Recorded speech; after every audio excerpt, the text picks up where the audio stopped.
Peace and welcome to the culture here on the Black Star Network. I'm your host, Farajii Muhammad. Thank you so much for tuning in and being a part of the conversation. Folks, we got a lot to talk about. First and foremost, the big political story out of Chicago. Mayor Lori Lightfoot has been ousted, as now there's going to be a runoff election, and she is not going to be a part of it on April the 4th. We'll break down the details. Also, it's Women's History Month. We're going to do our part to celebrate women who tell their stories. That's the theme this year. We'll have that conversation. Plus, we get some updates about what's going on with the Supreme Court and their student loan case that they're reviewing. So we got a lot to get to. Of course, you're going to be a part of the conversation, and we got our fantastic contributors. So stay with me. We're going to have a fun time today. Happy Wednesday, folks. It's all happening on today's edition of The Culture here on the Black Star Network. Let's go.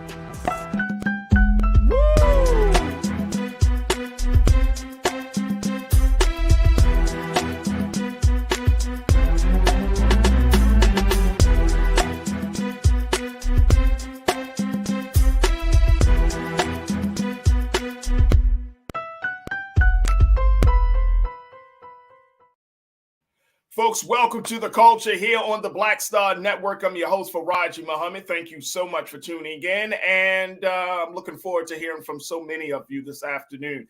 All right, folks, let's jump right into it. We got a lot of conversations set up for you, and as you know, here on Wednesday, I'm just not by myself. I got my sister, who is an attorney, who is a TV host. She hosts her own show called Suzette Speaks on YouTube.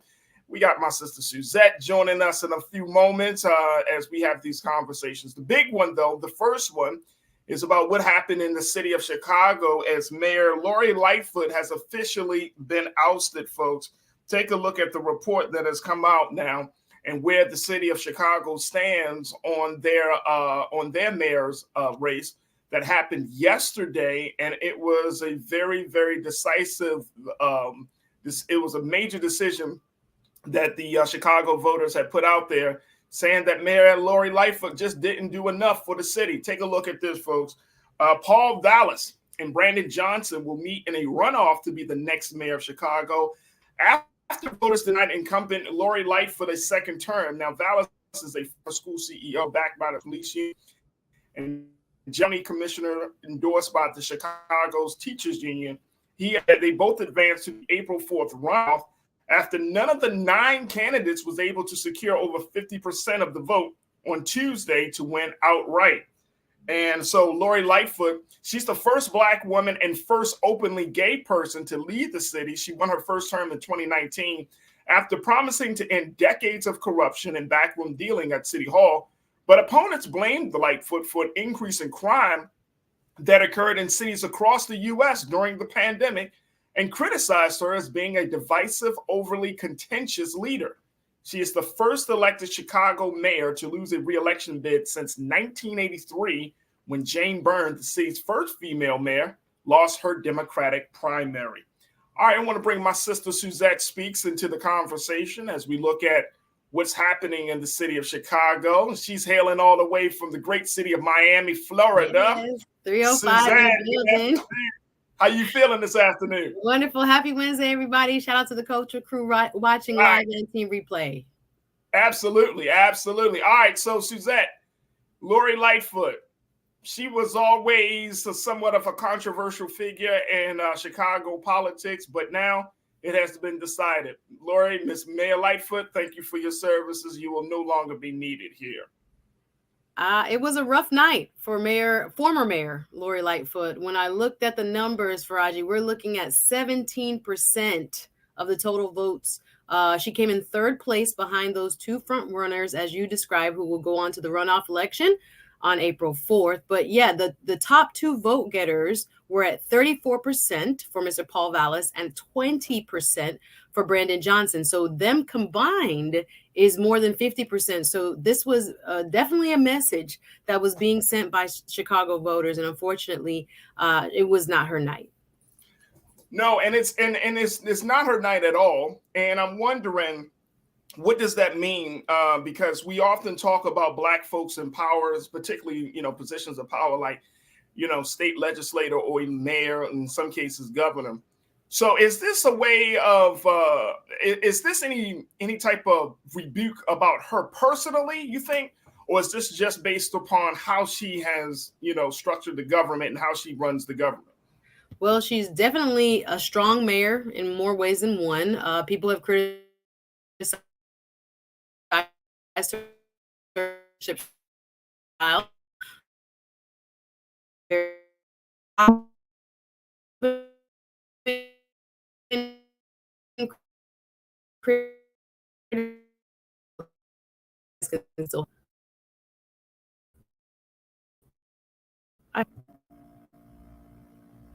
Uh, Okay, you were Can you breaking up a hear little me? bit. I'm So Zach, sorry.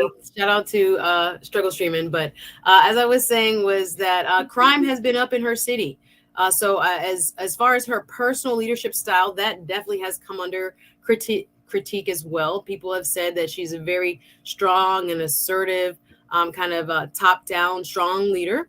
But she cannot deny the numbers. When people feel unsafe, they're going to, show up at the ballot box, and they did. In the last year, crime has been up in Chicago, according to some reports, about 31%. So she has had an uphill battle since the 2020 uprising in that summer, where people, saw all over the news the burning of the business districts of downtown Chicago and how they had to kind of quarantine off certain areas. But people apparently did not like how she has done her job more so than I think what she is like on a personal note or on a personal level. But yeah, I think there was a little bit of both. But I think they definitely sent a message that they want to change in leadership for sure. But unfortunately, it seems as if, her time was cut short. As you stated, the first time in 40 years that a sitting incumbent has not been reelected to office. So here's the pushback I got on this, right? Because we often hear that when crime goes up, somebody's getting kicked out. Some heads are rolling, right? And I'm from Baltimore, and so we know a thing. I know a thing or two about rising crime and the consequences of that. But it never made sense to me, though, Suzette. It never made sense because we always put, and I hate when politicians do this. They put themselves, and I'm speaking of mayors, whether they're black or white, it doesn't matter. But mayors often put themselves as the savior of the city. And crime is not, you can't quote unquote legislate crime prevention. You know what I'm saying? Like you can put certain things in place for the police department, but it still comes down to people's thinking, people's behavior. There are other internal factors within a person that causes them or compels them to want to commit a crime, right? And so, I think part of it is this idea, like we as voters and constituents have bought into the idea that if you got a mayor, that they're going to stop crime because that's what they say. But then all the other part of it is the candidate, the political leaders saying, well, I can do that. And it's like, no, that's not realistic, right? Like crime comes down to prosecution. You're an attorney, you understand prosecution, making sure the charges stick, make sure that the police officers are doing what they're supposed to do and not, causing any type of corruption in the case. I mean, there are so many other things. And I think that it's this poor policy for a political leader to put out there that they're going to stop crime. And then for us as the voters, we accept that and think, oh, well, they didn't stop crime, therefore they lost they didn't fulfill that promise. It never made sense to me. Yeah, it's a tall order to say when you have resources that are dispersed differently, right? Chicago sometimes is called the tale of two cities, a well-funded side and a not so funded side. You also have, as you said, several moving parts. I would include in there the police union and other mental health services, which she had worked to increase funding for young people. Of course, you have economic factors, joblessness, homelessness. I mean, you and I both know, we hear the songs about Chirac and other places in Chicago, and it's not an easy fix for anybody, much less, one time or single term mayor to try to come in and really revolutionize how people think of even themselves. So, yeah, to put that on as a kind of a way in which you're going to distinguish yourself as a true leader, it is very difficult. She needs or needed partnerships that run very deep.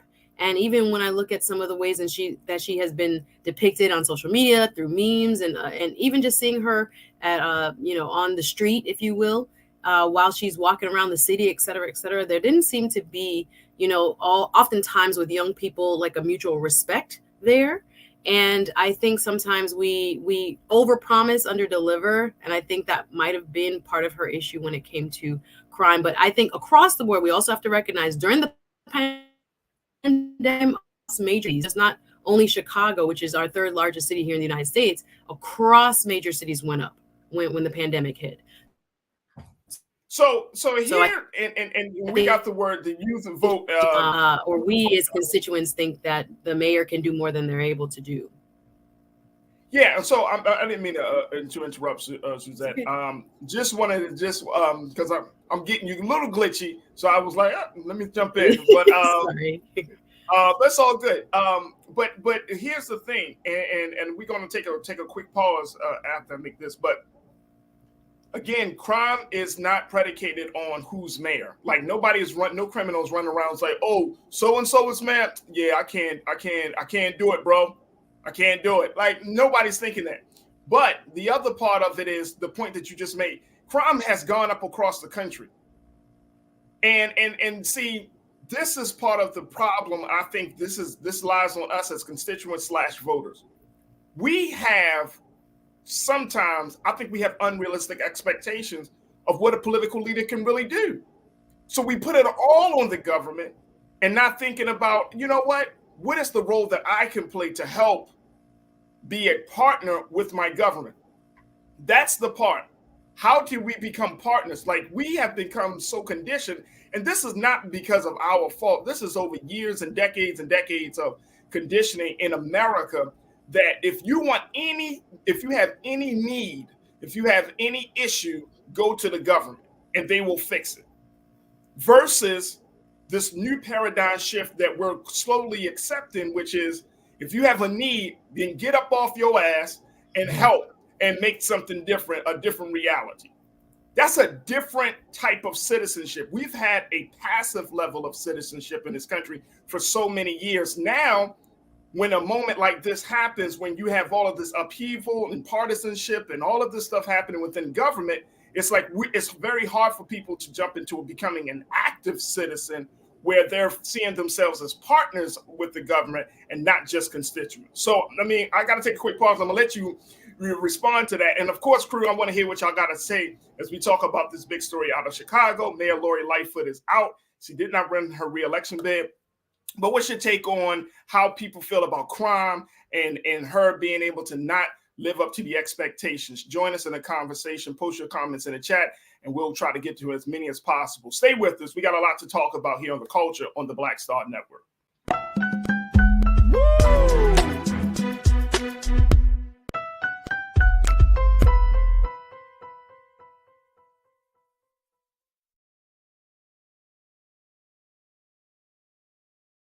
Black Star Network is here. Oh, no punch! I'm real revolutionary right now.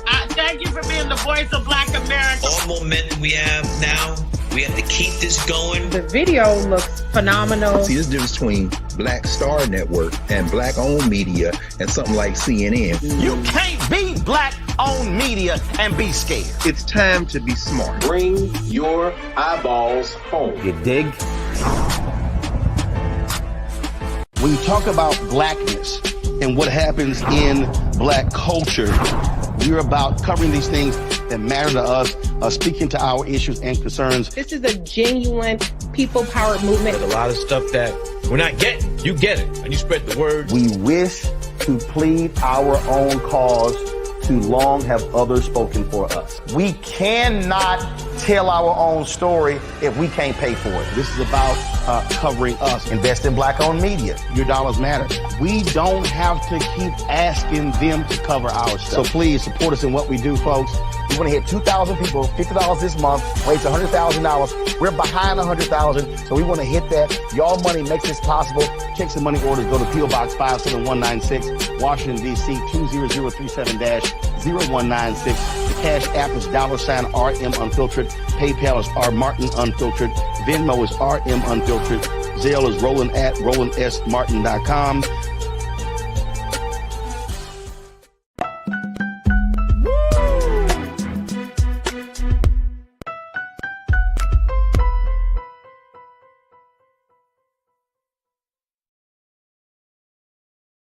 All right, folks, welcome back to the show. We've been talking about Mayor Lori Lightfoot, who has lost her reelection bid in Chicago, Illinois. Now, the city is now looking to April 4th, where there will be a runoff election between Mr. Vallis and Mr. Johnson. And it's a way for people to see that the work that the first Black openly gay mayor, woman mayor, has been able to do and not do has caused a lot of rift in the city of Chicago. And so we've been talking about this election and more importantly about the implications of, I've been talking to Suzette Speaks, host, TV host and attorney about the situation. And then we're going to get into some of your comments from the crew. All right, so Suzette, my point is that this thing about the crime and everything, this has been happening all over the city. I mean, all over the country. So it's like we've gotten to this place where we want politicians to say, "Oh, abracadabra, crime is solved," and it doesn't work that way. It's not realistic, but the voters spoke with their votes. They really, the person with the most votes, the 34% that went to Paul Vallis, he's much more conservative, and people who criticize him say that he might be too conservative for a majority Democratic-leaning city. And the person who came second, Mr. Brandon Johnson, who got 24%, he is actually left of Mayor Lightfoot. He is more liberal than her. So she had opponents that came through on her right and on her left that left her kind of sitting in the middle with very few people that felt that she apparently had the answers to crime and other issues, but mainly crime.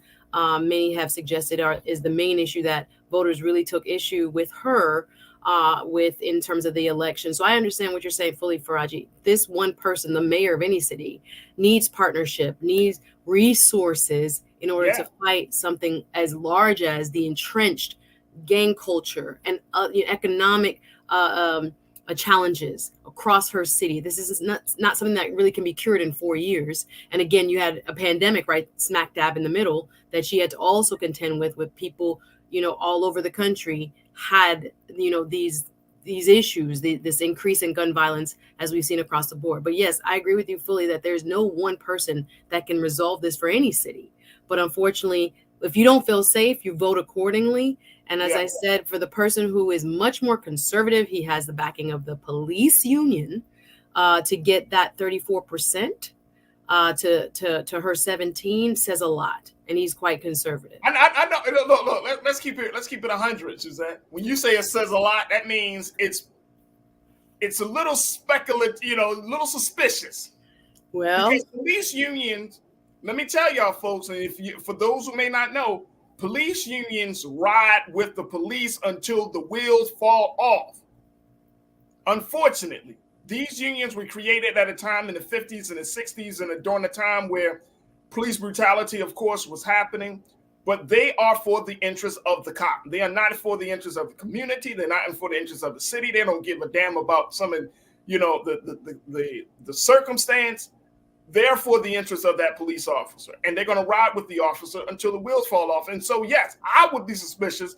You have a police union that's like, no, that's my guy, because then I'm going to be like, oh, boy, when them cases come up, when those police brutality cases or other questionable cases come up, who is going to stand on the side of right? Not about the victim and the community. No, who is going to stand with right? And if a police officer is wrong, is the union really going to stand with that officer? And guess what? Most of the time they do. I've seen it in Baltimore and other cities. They stand with the officer. The officer can be wrong as 2 left feet. They'll stand with that officer out of duty to protect that officer. And it's absolutely insane. So I'm giving the same eye as you gave, Suzette, on that one. Mark, let's go to you. Checking in. You said, with those off the rack suits and no solutions, but a million excuses as Black kids died weekly. Well, again, we got to become active citizens. We don't have to do any personal attacks though, Mark, by her outfit. I mean, it could be personal attacks, and guess what? And here's what's might going to happen. And you tell me if I'm wrong about this, Suzette. You get the next mayor come in, whether it's Vallis or Johnson, crime still goes up. Now what? They gonna turn it and blame her. I inherited a mess. Like, it's like you're in a bad relationship. You're like, oh, I got out the bad relationship, and you attract the same exact type of person that you just got out the bad relationship with. Basically, yeah. I mean, and then you be like, well, see, it's them. No, it may not always be them. It might just be us not taking our citizenry well enough to become active in putting the fire of accountability, the fire of responsibility under the asses of these people that stand before us. Yeah, I think it would need to be a coalition of people, grassroots folks, people who know the neighborhoods. I don't think you can have an outsider come in and necessarily eradicate crime in Chicago. It is just deeply entrenched. There are parts of that city that are just, for decades now, been under almost a plague in terms of the death of young Black men being a constant within the certain boundaries within the city. So we know that she tried her best, but again, with the pandemic, she also had issues not only with the police union, but with the teachers union. Chicago was one of the last places to reopen their schools as far as major cities are concerned after the pandemic. I don't know if you remember, there was a huge strike that was covered nationally where Chicago teachers went on strike, and the teachers are actually supporting her other opponent who would be in the runoff, Mr. Gibson. So neither of these major unions took her side in this election. Let's go to Chicago, because Pepe Akins, thank you so much for checking in. You said, I'm in Chicago. Vallis is the Make Chicago Great Again candidate. I tell you, very conservative from what I've read. Yeah, very conservative. Yeah. Okay. I'm wondering, the other part of it, Farajii, when you have 9 people in a race, it's going to split the vote. And that's what happens to her. So sometimes it's not even a rebuke of her, but when you have 9 people that siphon off these little, amounts of votes, you're just not going to be successful. Truth is power. You said, my God, you said they spoke with their vote in this situation. I wish they would, that we would speak with our vote every time. You said every time, and get yourself registered, self-educated, and vote all positions. I mean, people spoke. Look, here's the thing. People can vote for who they want to vote for. The fact is you got out and exercised and vote, right? So if you don't vote for my candidate, I can't be mad because you didn't vote for my candidate when I'm encouraging you to vote. That's the way you think you vote your interest, hopefully. So that's fine. But I just think that in order for us to get off this vicious cycle, that we should really look at the candidates and think in terms of the long haul, Suzette. You know what I'm saying? And not just think, okay, here's what I often see, especially when it comes to like crime, that we want to a la carte a candidate and be like, oh, he's strong on crime. But the other parts of that candidate's agenda might be terrible. Exactly. We're afraid. We're so afraid. We need. It may not be in the best interest, but you be like, he's good on crime. Yeah. But what about education? What about healthcare? What about constituent services? What about building relationships with young people and seniors in the community? Like looking at all of these other pieces, you'd be like, he's good on crime. What about economic development for small businesses and Black-owned businesses and women-owned businesses? You know what I'm saying? Like, where do the candidates stand on those things? I mean, if it comes down to figuring out, okay, you got these 2 candidates, you're right, and you mentioned it, 9 candidates, nobody's going to sit around and try to look at the agenda of 9 candidates, right? Some of us may, but not a lot. Mm-hmm. So if you got these 2 candidates, now you can say, okay, which candidate speaks to me and which candidate doesn't? And it then kind of worked it that way, becoming more informed as you're talking about using your citizenry. Am I crazy in this thinking this? I'm like, I feel like no, yeah, I have to. Like what? Yeah. If you're anti-Lori, you have to be for someone else. So you have to be very careful. I'm not even. Of course, I lived in Chicago for 1 year when I was 18 years old. 1 year, from 18 to 19. But I mean, Chicago always has a special place in my heart. But at the same time, You know, you're not going to get if you want a transformative political leader, you're going to need a transformative policy. You're going to need a certain type of person. May not be Lori Lightfoot, but Chicago deserves, especially black folks in Chicago. Black people in Chicago have struggled so much. That city is huge, third largest city, has a lot of money that comes into the city. If you go to the south side, if you go to the west side, you know what I mean? There are parts of Chicago that looks like hasn't been renovated in the past 30 years. So, you know, it's like, we got to really think this thing through.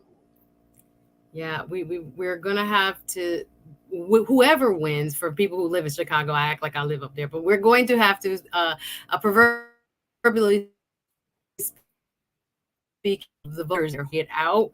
There, like I said, it's a distinct vote between Paul Vallis and Brandon Johnson. So you're going to have to make your voices heard. If you know that one seems to be leaning again on a single issue, and we don't really want to be, as you described, single issue voters, we have to look at the totality of where their policies are and see if they're going to serve our communities. So we got to really look at that. But again, you have another crack at the apple, a bite at the apple, Chicago. So you will need to get out and get your friends out on April 4th. Absolutely. Absolutely. Look, let me get one more in. Alf checking in. You said Vallis was in charge of school district of Philadelphia when it had been taken over by the state. He drove resources out the district. Who vetted his resume? Yeah, he's a former, we call him superintendent down here, but the head of the school district there. And some people have questioned. Again, he's flip-flop even in his party. When Obama came in, he became a Democrat. There's some history there. People need to research and see if you were satisfied with the job he did while he served as head of the school system there in Chicago. There's a lot. He's been around for a little while. He ran for also governor. He ran for lieutenant governor. So he's not new to the game. So again, I question people like that, Suzette. You got to look at the track record. Like that. If you ran for 3 and 4 different positions, I'm like, nah, dog. And it's like back to back every year you running again. Hey, I could be your prosecutor. Hey, right. It's almost like I could be not a saying him, person. but I could be you want to stay relevant. Yeah, exactly. There are people in Miami like that. Trust me. I'm like, what they gonna run for next? And it's like, right. What you really want to do? Like that. I remember. It's like one guy. He ran for like 2-3 different positions, and it's like, bro, you seem like you're more hungry for power than it is for wanting to serve the people, and that's a problem for me. So we will have to see. Of course, April 4th is just around the corner, so we're going to have to see how voters in Chicago are going to move forward on this. But it is official. Mayor Lori Lightfoot has lost her re-election bid, and we will see what the vision of Chicago will be coming up. Folks, we got to take a quick pause. When we come forward, me and Suzette will continue to chop it up. Stay with us. We got a lot to get to here on the culture right here on the Black Star Network. We'll be right back.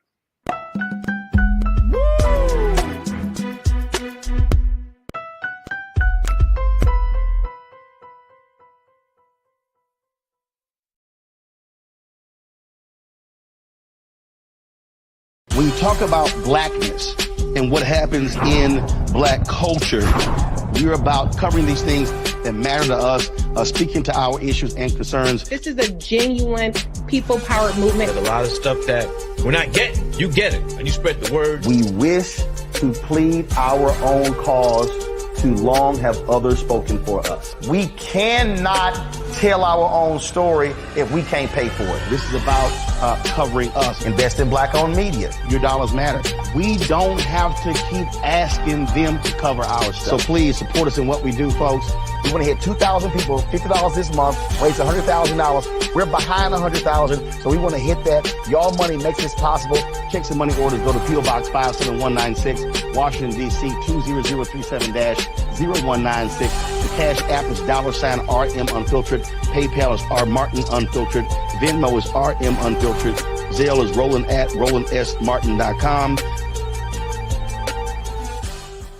Black Star Network is here. Oh, no punch! I'm real revolutionary right now.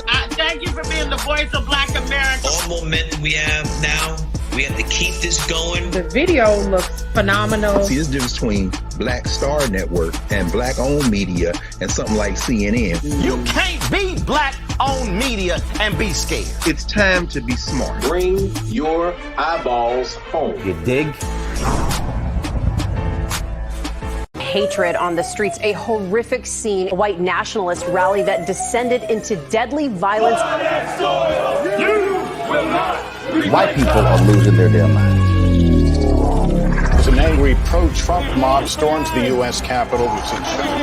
We're about to see the rise of what I call white minority resistance. We have seen white folks in this country who simply cannot tolerate black folks voting. I think what we're seeing is the inevitable result of violent denial. This is part of American history. Every time that people of color have made progress, whether real or symbolic, there has been what Carol Anderson at Emory University calls white rage as a backlash. This is the rise of the Proud Boys and the Boogaloo Boys. America, there's going to be more of this. Here's all the Proud Boys, guys. This country is getting increasingly racist in its behaviors and its attitudes because of the fear of white people. The fear that they're taking our jobs, they're taking our resources, they're taking our women. This is white fear.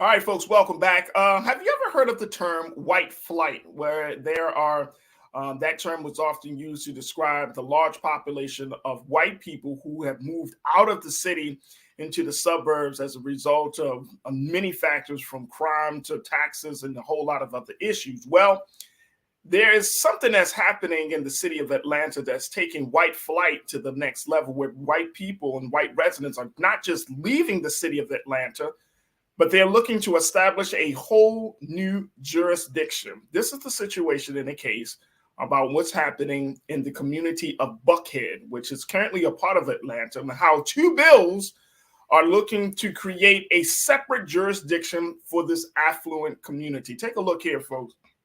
This is what's coming out of Atlanta right now, according to the latest news, that these two bills together would allow the Buckhead district to succeed, not just leave, succeed from the city, pass the Georgia Senate Committee Monday, and could be up for a floor vote as soon as Wednesday.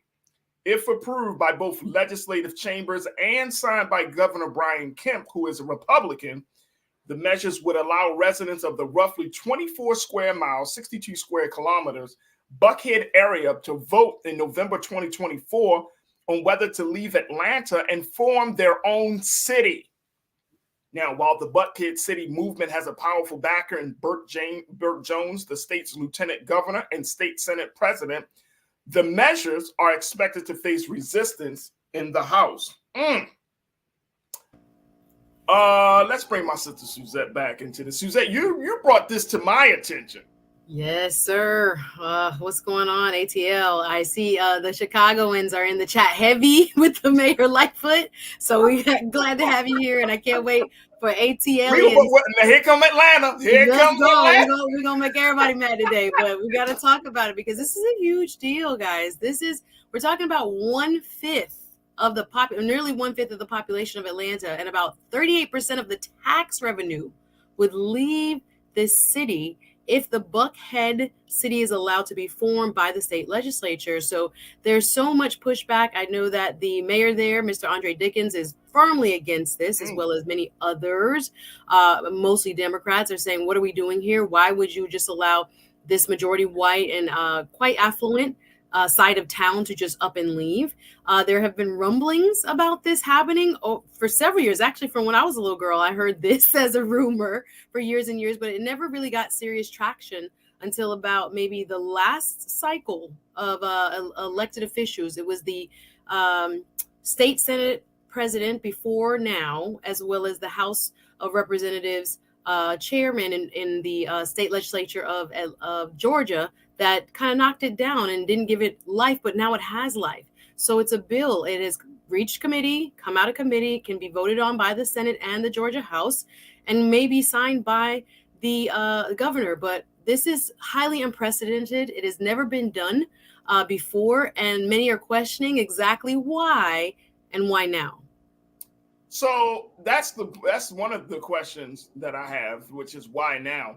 But the other question is, so you can really do this? Well, it takes an act of legislation from the Georgia State House and Senate. But yes, technically you can. They make special districts all the time. But yes, and give cities charters all the time. It's possible. I know. I'm trying to process this here. I'm smiling, laughing, but folks, I'm really trying to process, because here's my question. So white people feel like, hey, the city is going to fill in the blank, going to hell, it's full of it, blah, blah, blah, blah. And now they're wealthy enough to actually get some proposed legislation to be considered by the state. And they may actually have it on the ballot come 2024 if the governor, who is a Republican, who's a part of that class of people, white and wealthy, if they actually yeah, it would ultimately be decided by the voters. Yes, sir. Oh, right. You gotta include us somewhere in the mix, right? Okay. But my thinking is, does this open a door for us to have a real conversation about Black people becoming more independent? Well, I don't know. I'm saying, because we have wealthy Black people. But the political prowess. Remember, a lot of people think that Atlanta runs Georgia, but you have a lot of money coming from the rich and very well-to-do farmers and agricultural-based landowners in South Georgia. People try to tie everything to Chocolate City, but South Georgia is very strong politically, and oftentimes the state legislature there in Georgia reflects that. So we would have to still have the political leverage to get those things passed in the Georgia State House and the State Senate in order to kind of have that type of conversation. But what I want to also address here is, just like with the Chicago scenario we just talked about with last night's election, the C word, crime, is what has been put forth as one of the major reasons why this is appropriate or even necessary, according to some proponents. So we're seeing that as kind of this, I would say, dog whistle to a certain extent. Others would just say, look at the numbers, which is true.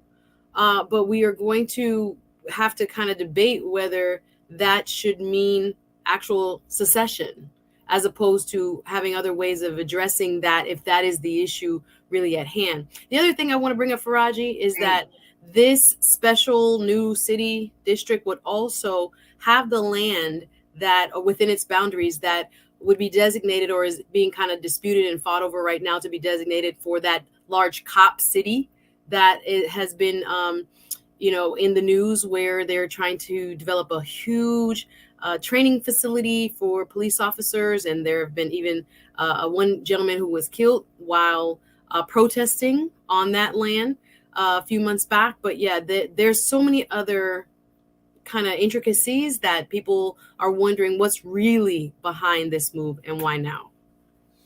So one of the big things that has been talked about this, and you mentioned this, and also this has certainly been a part of the rumblings for years, right? Like, they have been talking about seceding from Atlanta. But according to the reports, it shows that crime has been the determining factor for this new level of momentum that we're seeing. That now people in Buckhead, the residents of Buckhead, are saying, look, Atlanta is getting too violent. Atlanta is becoming a real problem. And so the police district is keeping Buckhead safe there, but the rest of the city is suffering. And so crime is pushing this. And again, folks, this is my view of crime, is that it's more of a personal human thing rather than a political social situation. Like the way we're looking at crime might be the wrong way of looking at it. You know what I mean? Because we can put more police out there. We can have round the clock security in certain neighborhoods. We can have all of this new technology. We can have special training and all of these things, but you're not dealing with the very essence of crime, which I truly believe is how people think that a person can go from calm to violent in a matter of seconds in America. And as a result of that, we're doing like a lot of external, putting bandages on a situation instead of getting to the root of the wound, which is people's imbalance, which is people's view of how they see themselves, which is, so many other complexities to that. So it's like, are we really addressing the crime situation? You can't run from crime until you start to deal with human development and human behavior. And I feel like the reason that we don't talk about that, because it's not sexy. It's not easy to put into a package. It's not easy to put into a soundbite. It's like, oh my gosh. It's not easy to legislate. It's not easy to legislate. Mm-hmm. But we're exposed to violence from politics, from policy violence to systemic violence. We're exposed to violence every single day that we're alive. And I'm talking about Black folks and other marginalized community. So now you get a surprise and you're afraid because now we're violent when your policies and your systems are violent themselves. Like, it doesn't make sense to me. So we're not getting to the root of the problem. You can run as far away. You can go into the hills of Hollywood, and for all I care, guess what's going to happen? It's going to follow you. You can't stay on your perch forever. Yep, absolutely. You can't just be like, I don't want it, so therefore it's section me off from the rest of the city. The other part of it is, very quickly, is the tax base and the ratings of the city. Yeah. The ratings of the city will actually go down. According to Moody's Investment Services, it said in October that Atlanta maintained a AA1 rating on the city's approximately $650 million outstanding general obligation unlimited tax debt. So you have, the ratings are still strong. If you have that many people moving out of the city, the rating is going to go down. The credit rating situation is going to change in the city of Atlanta. I mean, this has major implications, Suzette. Yeah, major implications. Yeah, when you look at the tax revenue, 38% of the total city's revenue comes from this nearly 1/5 of the land area and population of Atlanta. So when you're allowing cities to kind of remove themselves or kind of section themselves off and become new cities, again, that outstanding debt, remember, cities issue bonds in order to raise money for capital improvements, education, what we're talking about, the things that are needed, to hopefully keep people out of the street and the crime rates down. It actually might change the rating for all cities in Georgia if there is an uncertainty about whether the city will remain intact and therefore be able to pay its debts. So yeah, that credit rating, I think there's $650 million outstanding right now in IOUs for the city of Atlanta. So yeah, this would affect that tremendously and kind of leaves the rest of the folks, the 4/5 of the population, kind of on the hook for that remaining debt. Absolutely. We got to take a quick pause. When we come forward, we'll continue the conversation with Suzette and, of course, with you. Post your comments in the chat, and we'll try to get to as many as we can as we continue to talk about the white and wealthy are calling for the succession from the city of Atlanta. Wow. And guess what, folks? And this may not be the only city that this is happening in. Wow. Stay with us. That conversation continues right here on The Culture on the Black Star Network.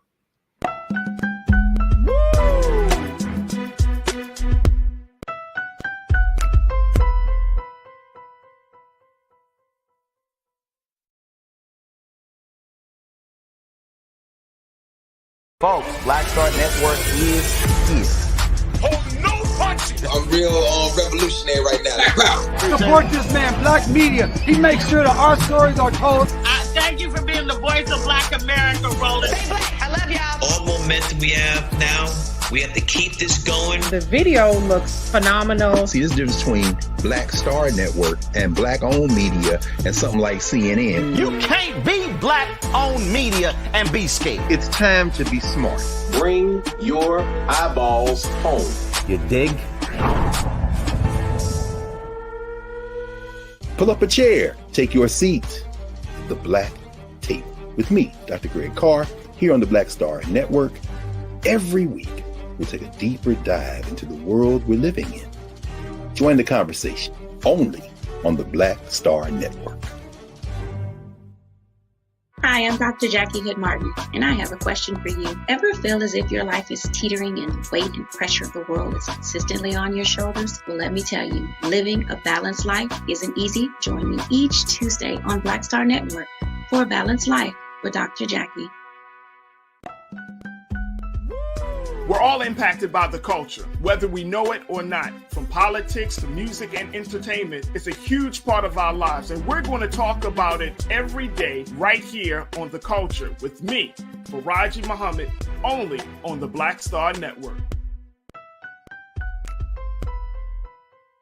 I'm Deborah Owens, America's Wealth Coach, and my new show, Get Wealthy, focuses on the things that your financial advisor and bank isn't telling you, but you absolutely need to know. So watch Get Wealthy on the Black Star Network.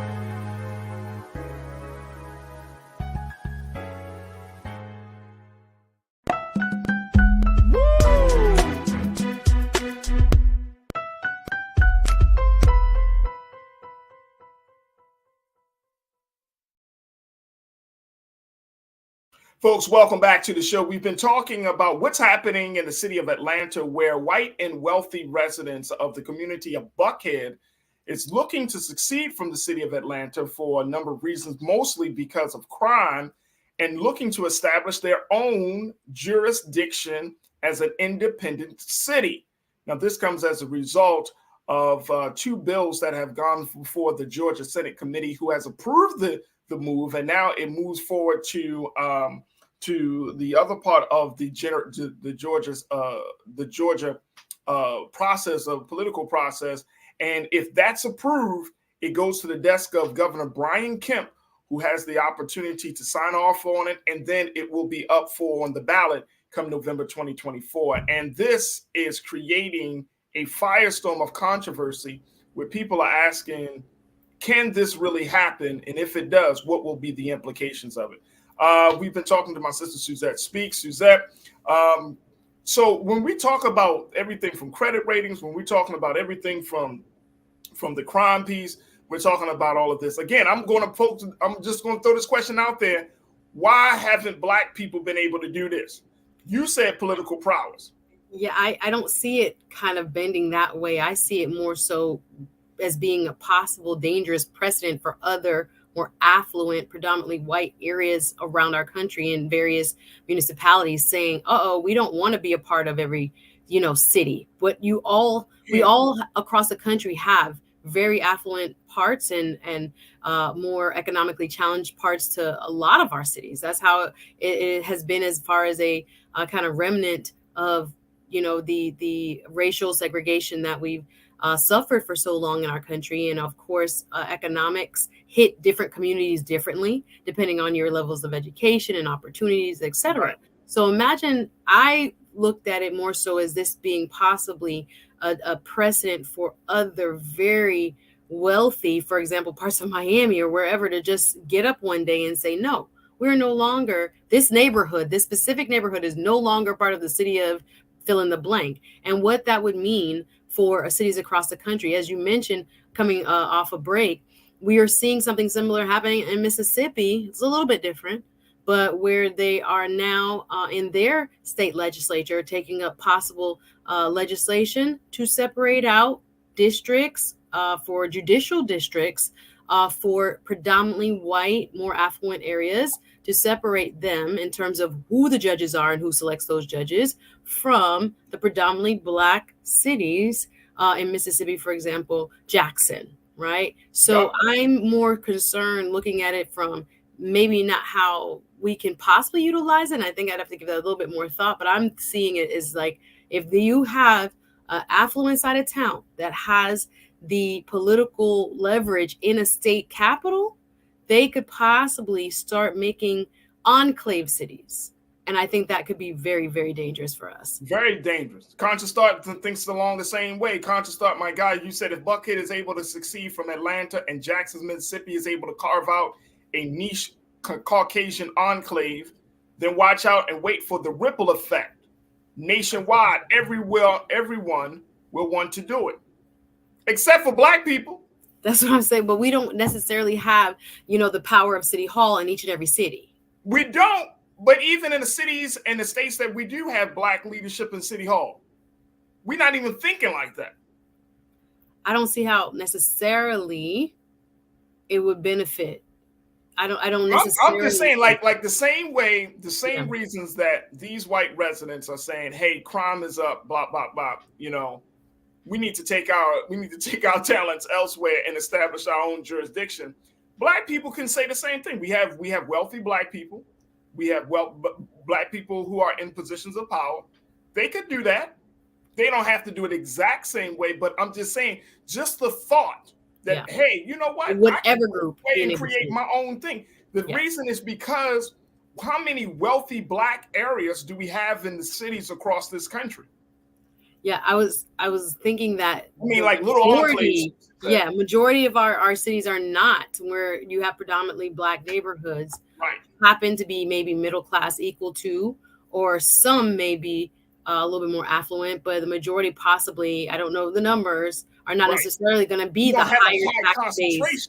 Exactly. So if you separate from other parts of your city, you probably will lose out in terms of your tax revenue and other advantages. So I'm not sure, again, how it would serve parts of towns that are economically deprived who also happen to be in various circumstances predominantly Black. Even in cities like here in Los Angeles, Black people only make up 8 to 9%. Yeah. So if that 8 to 9%, say you should shave off 4 or 5% of the 8 to 9%, where they say, hey, can we create a own situation? And I'm just using this as a hypothetical example, right?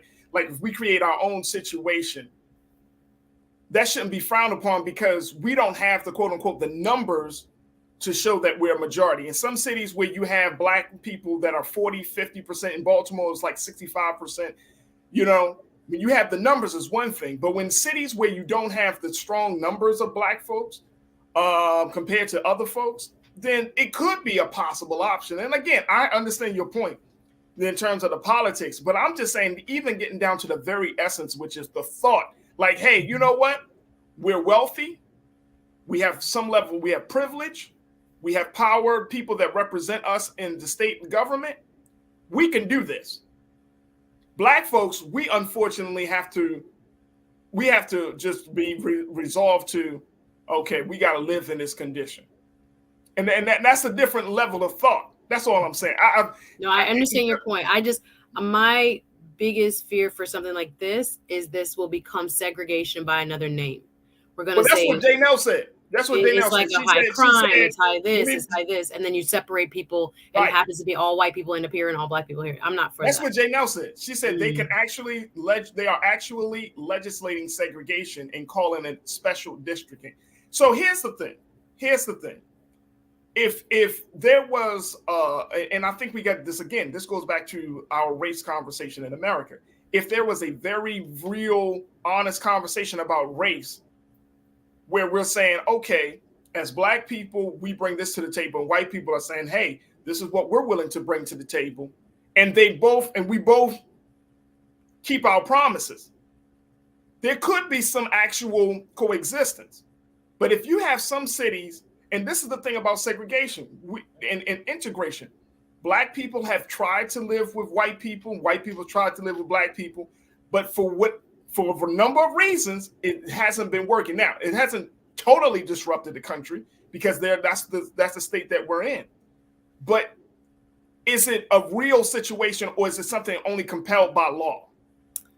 No, I don't want to paint all residents in Buckhead with the same brush, right? Because there are people who have political capital who money can, move votes. Yeah. And it's not to say that every white person within Buckhead, and there are a lot of black people that live in Buckhead too, that they feel the same way about this, right? So we have to be very careful not to kind of attribute to some, for all, having the same sentiment. So I don't think everybody necessarily agrees with the move out, but the powers that be, the people who have the political influence, the people who contribute to campaigns and obviously can muster votes in the state house and the state senate, are loud enough to where they are through the state legislature. Again, this is not the voters at large yet. This might be defeated if taken to the voters, citywide.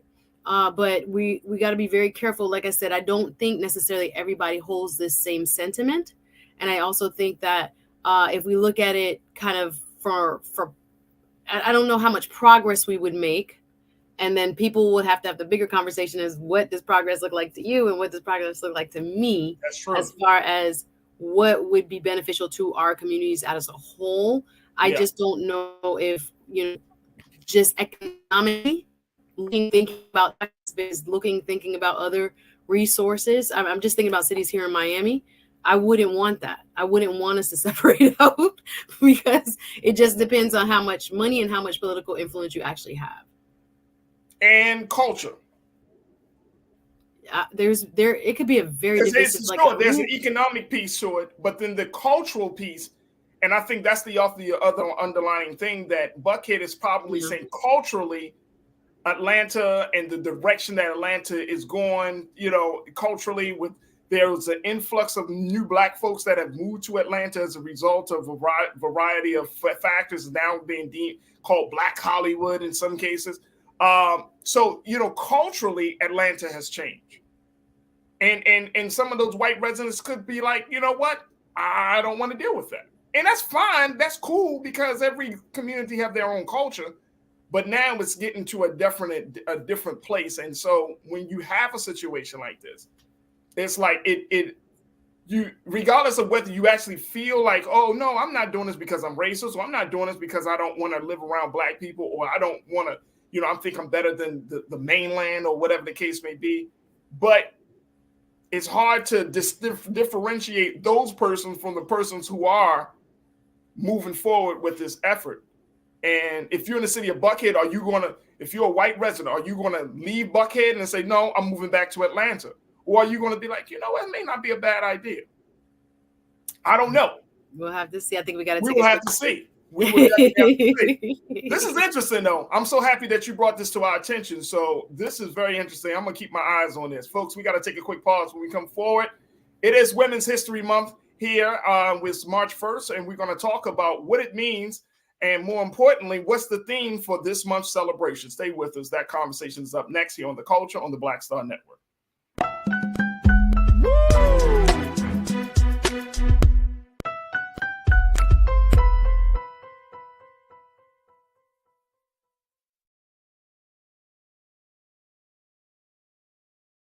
Hatred on the streets, a horrific scene, a white nationalist rally that descended into deadly violence.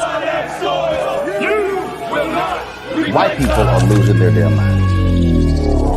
As an angry pro-Trump mob storms the U.S. Capitol, we're about to see the rise of what I call white minority resistance. We have seen white folks in this country who simply cannot tolerate black folks voting. I think what we're seeing is the inevitable result of violent denial. This is part of American history. Every time that people of color have made progress, whether real or symbolic, there has been what Carol Anderson at Emory University calls white rage as a backlash. This is the rise of the Proud Boys and the Boogaloo Boys. America, there's going to be more of this. Here's all the Proud Boys, guys. This country is getting increasingly racist in its behaviors and its attitudes because of the fear of white people. The fear that they're taking our jobs, they're taking our resources, they're taking our women. This is white fear.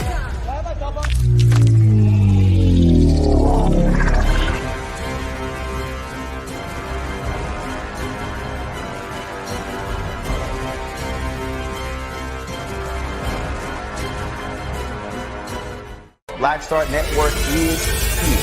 Oh, no punch! I'm real revolutionary right now. Thank you for being the voice of Black America. All momentum we have now We have to keep this going. The video looks phenomenal. See, there's a difference between Black Star Network and Black-owned media and something like CNN. You can't be Black-owned media and be scared. It's time to be smart. Bring your eyeballs home. You dig?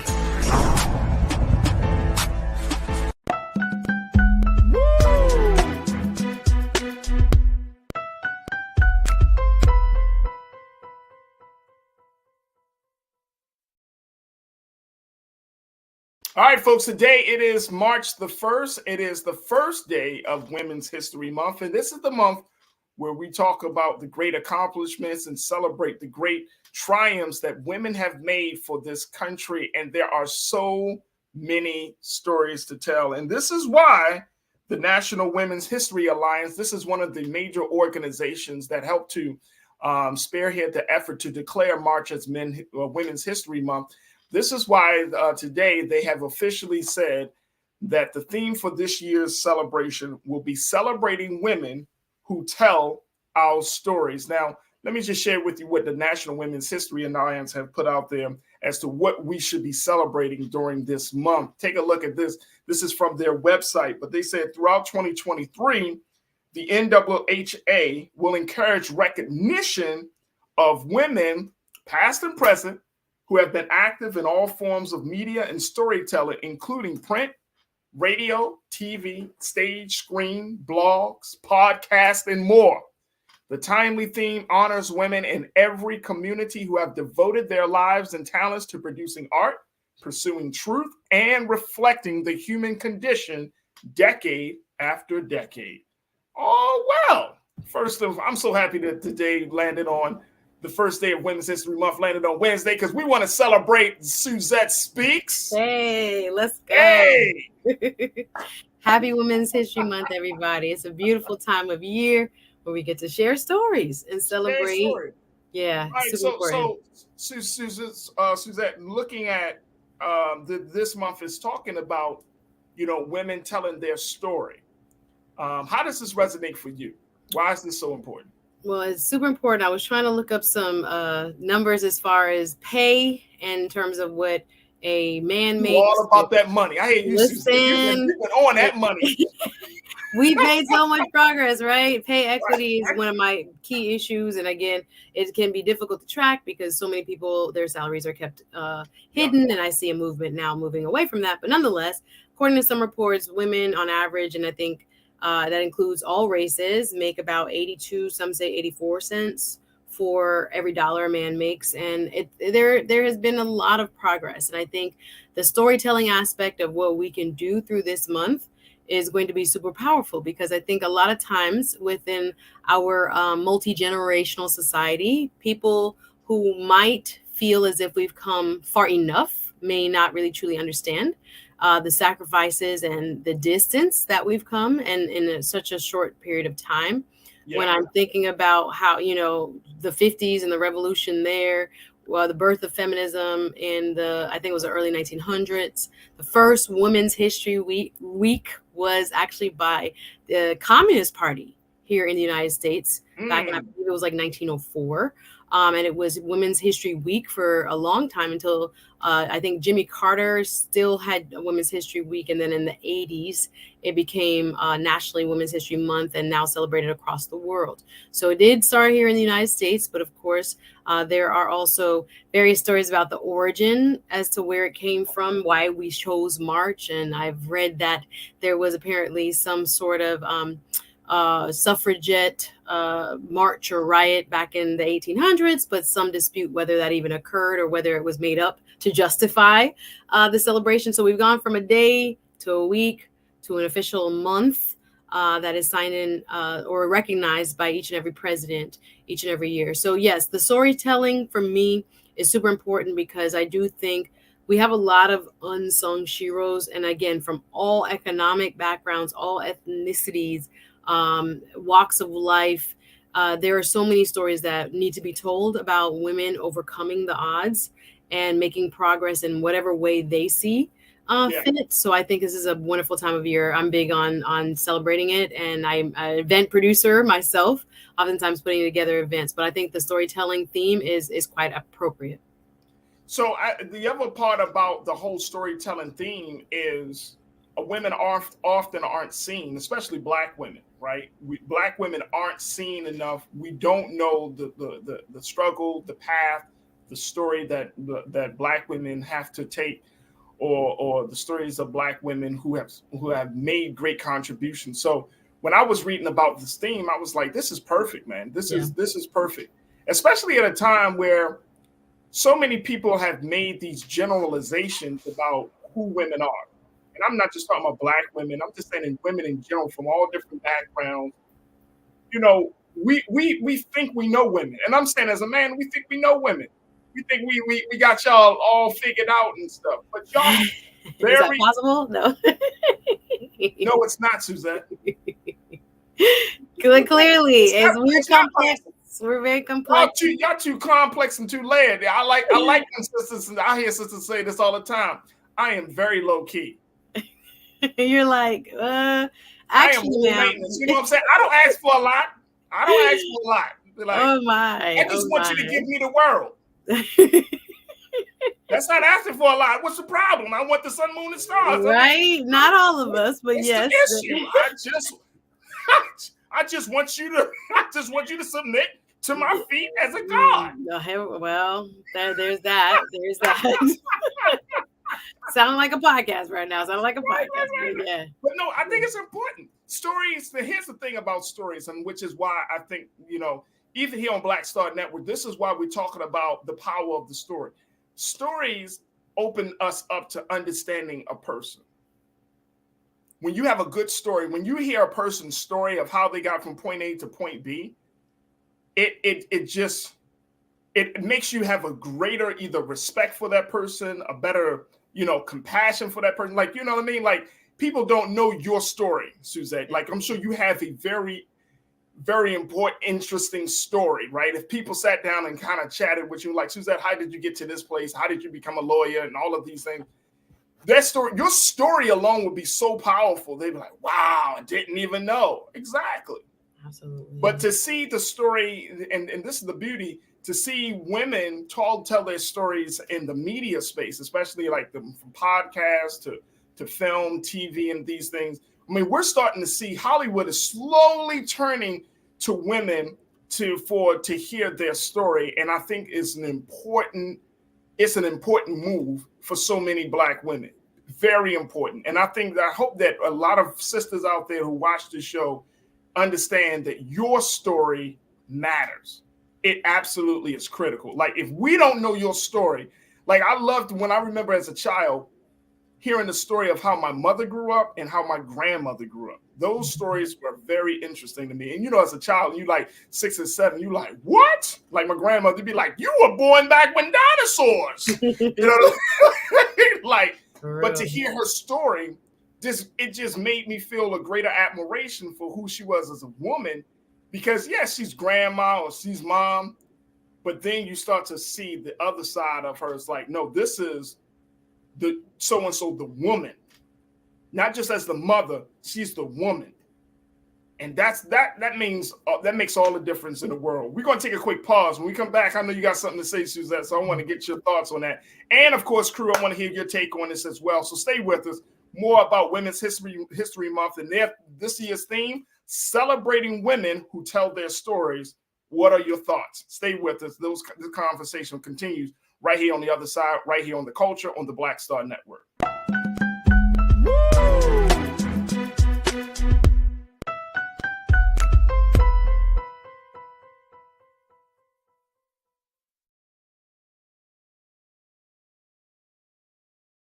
Black Star Network is here. Oh, no punch! I'm real revolutionary right now. Thank you for being the voice of Black America. All momentum we have now, we have to keep this going. The video looks phenomenal. See, there's a difference between Black Star Network and Black-owned media and something like CNN. You can't be Black-owned media and be scared. It's time to be smart. Bring your eyeballs home. You dig? When you talk about blackness and what happens in Black culture, we're about covering these things that matter to us, speaking to our issues and concerns. This is a genuine people power movement. There's a lot of stuff that we're not getting. You get it, and you spread the word. We wish to plead our own cause.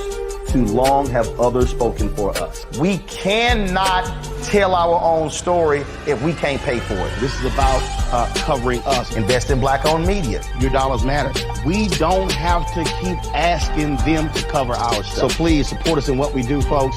We want to hit 2,000 people, $50 this month, raise $100,000. We're behind 100,000, so we want to hit that. Y'all money makes this possible. Check some money orders. Go to P.O. Box 57196, Washington, D.C. 20037-0196. The Cash App is $RM Unfiltered. PayPal is R Martin Unfiltered. Venmo is RM Unfiltered. Zelle is Roland at RolandSMartin.com.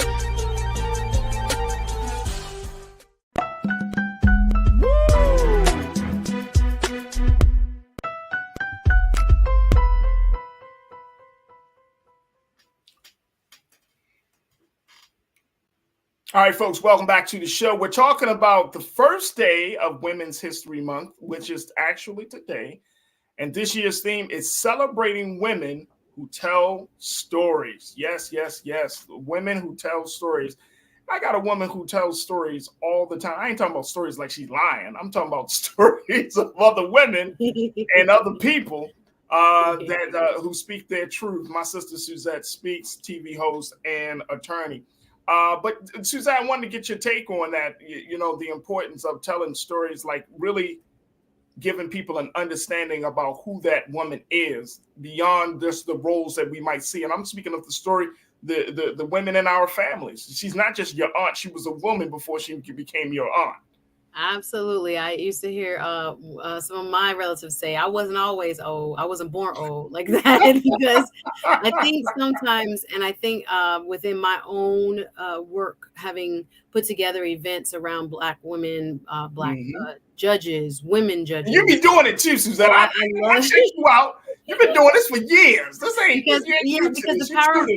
It's super important. The power of narrative is where we get to see ourselves, where we get to identify with a person that, again, if a big old, judge feels like this about motherhood or about being single or about whatever she's going through, oh man, that makes me feel a little bit more normal, like someone else has the same experiences as I do walking through this world. And it's super important for us to be able to see one another's humanity, right? And sometimes, especially when we deal with like elected officials, people who are sitting in these high places like judges, you don't think that they are human. So we are all human first. So that's why I really believe in the power of narrative.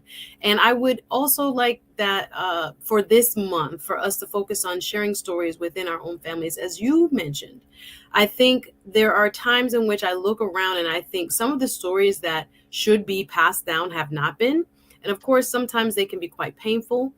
Some of our families have gone through, some serious trauma. And I think there was this whole trend post segregation to kind of talk about it a little bit less and to live in the present.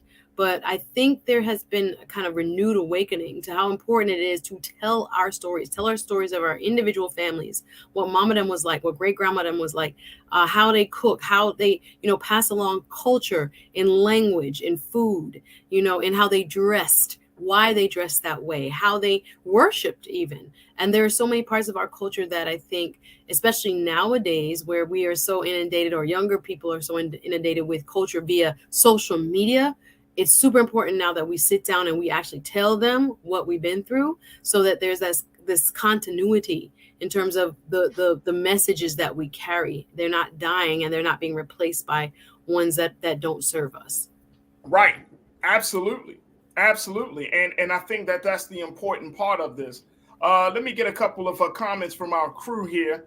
And, there are some actual colors and some things that we can start to do to represent and to celebrate this month, folks. I'm going to give you a couple of ideas as well. But Lana, my sister, who is one of our loyal watchers and supporters here at Black Star and the Culture. My sister, you said stories do matter. My grandma's story saved my life. Come on, Lana. Come on. My auntie just got off the phone with me yesterday telling me about a big cousin and something that happened to her.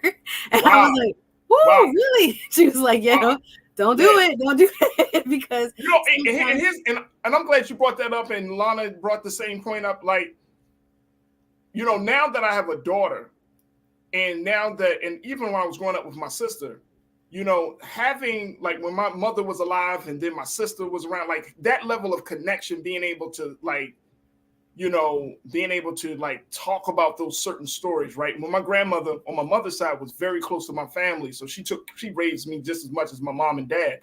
So, you know, hearing those stories, right? And learning those lessons from grandma and from auntie. I mean, this stuff it empowers. And as a boy growing up into a man, you know, and I will say this, like, you got to listen to your grandmother. Like, you know, there's that old thing, Suzette, and I'm sure you heard this, that if you want to choose a quote unquote good man, see how he treats his mother. Mm-hmm. Yeah, sounds about right. What's the relationship that he has with his mother? What's the relationship that he has with the women in his family? You know what I'm saying? And that may not always be true for every man, but it's just within reason. We know everybody's, you know, not perfect, and you know, you have mama's boys, but within a healthy reason. Within a healthy, within a healthy space. Yes. But it just goes to show you, like, these stories are important, and so I'm happy that there is a celebration of that. Now, how do we take that to, not from our individual families, but to mass media? You know what I'm saying? Like, now we got podcasts, we got films, we got TV. You know, when I was reading about this, I was thinking of, like, you know, of course, like Angela Bassett or Viola Davis, or, you know, the women that we often talk about. But there are a number of women I'm seeing, like women content creators, women directors and producers, women who are carving out a space for these stories to be told. And I think this is the thing that's going to move people and change the culture indefinitely. What about you? Do you think the same? Yeah. People have taken notice. Non-traditional media has been our best friend, Issa Rae, and many others like her who have gone on. I mean, I love Yvonne Orji's podcast, her and I forget the other sister's name. But there's so many people that have a platform now where there is no, you know, gatekeeper to tell us, oh, we're going to buy this project or we're not going to buy this project. Well, if it's in your heart to share it, you might as well just go ahead and find a platform that works for you and go ahead and do that. This is a part of our tradition, Farajii. This is African oral tradition that we are just inheritors of and perpetuators of. So within our own, like I said, families, but yes, within the mass spaces that YouTube provides and other platforms now provide, super important that we take advantage of those. Record your grandma them. Put it out there. Make sure those stories don't die. I have an older aunt that we keep saying we need to, you know, ask her about everything with the family. Those are things that are so super important. And I love it when I see, for example, pieces from like Henry Louis Gates. I don't know if you saw the latest Finding Your Roots and things like this. This is super important that we can talk about our culture in such, you know, unique ways. Now that we have this opportunity through, you know, social media and mass media and non-traditional media. So we got to take advantage of it. And especially if you're feeling called to present it to the masses, do that. Record the folks you love or set up some kind of scripted, you know, pieces, etc., and poetry and other things that are just a part of our oral tradition that we need to make sure we create as much space as possible for, both online and in, you know, public events. Go support your public events this month as well, if you can. Oh, no doubt. You got to definitely do that. Tiana, support a women-owned business too. How about that? So. Oh yeah, women-owned businesses. So much we could do. So much we could do to celebrate. Oh my gosh, that is an excellent idea. There are so many sisters who are entrepreneurs as a result of the pandemic, as a result of the changing works culture that we've seen in this country. Women-owned businesses is everything, right? And if you see women in the arts, women that do media work, this is the time that you know, let people know, like, hey, yo, check out this podcast. You know what I'm saying? Support my YouTube channel like that. Check out this YouTube channel. You know what I'm saying? So, you know, it's there's just so many things that can be done. It costs you nothing to like and to share or to subscribe. So support somebody. Absolutely. Absolutely. Tiana, you checked in and said, I wish I recorded my grandmother when she used to talk, when we used to talk. 100%. Absolutely. I think about that. I think I have one, imagine a cassette recording with my grandma on it. The cassette? Yes. I don't know who captured that, but I was like, we got like, well, it's hiding in somebody's house. Yeah, thinking about. Why y'all treating grandma like she in an interrogation? Hold on, grandma. Hold on. But bless her heart. When she was alive, that's what she had. So people tried to do it, but now it's so easy. Pick up your phone, listen, sit down, kind of rest at their knee. There's a saying about that to learn, because God gifted them, a few more years ahead of you, so you don't make those same mistakes, or that you learn from their life experience. So we need to go back to really honing in on trying to utilize it for ourselves, but allowing other people to also kind of glean from their wealth of knowledge. Absolutely. My sister Karen Carter. Karen, you said, I am the matriarch of my family. I love and tell the great stories of our family sheroes and ancestors. My daughters are now telling their great stories. We keep legacies alive. That's why I love Karen. That's why I'm loving it, Karen. Come on, sis. That's what it's about. LA sister right there, y'all. That is dope right there. Mimi, you said, I love being a beautiful, intelligent Black woman, and I love all my sisters in the chat and beyond. Awesome. There we go, Mimi. There we go. That's what it is. And then Tiana also said, Farajii, my grandma has some stories that were too funny. Absolutely. But when grandma tells stories, my grandma used to tell the funniest stories, because she used to insert, she'd be like, yeah, so this happened. I ain't like that woman. They're unfiltered. After a certain age, they just say it, tell it like it is. It's unfiltered and it's the best. I love that about my grandma. I ain't like her spirit. My grandma would be like, the whole nasty right about her. You're like, wait a minute, grandma. Calm that down. No, I had two separate, real different grandmas. I had a very church-going, a love Jesus grandma, and I had a smoking, cussing, play dominoes grandma. Oh, those are best grandmas. I love the best of both worlds. You need both. Yes, exactly. My grandmother was a balance between the church. She'll talk about the church, but she'll remind you of the street. Don't let her have to go back there, right? Don't let her. My grandmother was 4 feet. Less than about 100 pounds. You know what I'm saying? She was a small frame woman. But when she walked into the room, her energy and her personality was like, oh, you don't mess with her. You don't mess with Miss Brown. No, you don't mess with Miss Brown. No.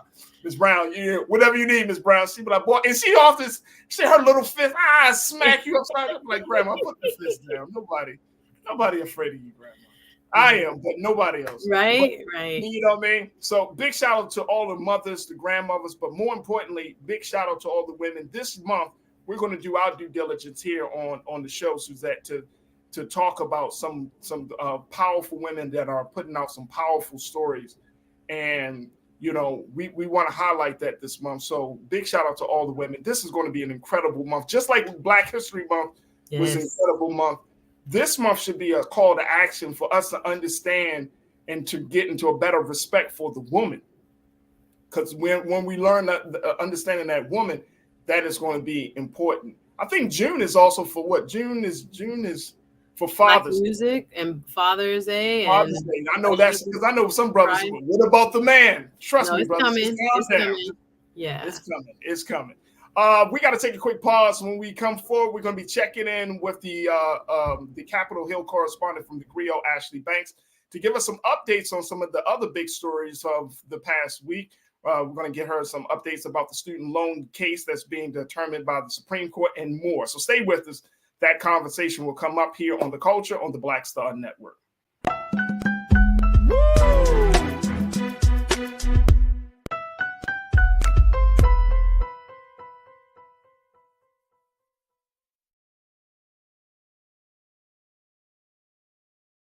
Hatred on the streets, a horrific scene, a white nationalist rally that descended into deadly violence. White people are losing their damn minds. As an angry pro-Trump mob storms the U.S. Capitol, we're about to see the rise of what I call white minority resistance. We have seen white folks in this country who simply cannot tolerate Black folks voting. I think what we're seeing is the inevitable result of violent denial. This is part of American history. Every time that people of color have made progress, whether real or symbolic, there has been what Carol Anderson at Emory University calls white rage as a backlash. This is the rise of the Proud Boys and the Boogaloo Boys. America, there's going to be more of this. Here's all the Proud Boys, guys. This country is getting increasingly racist in its behaviors and its attitudes because of the fear of white people. The fear that they're taking our jobs, they're taking our resources, they're taking our women. This is white fear.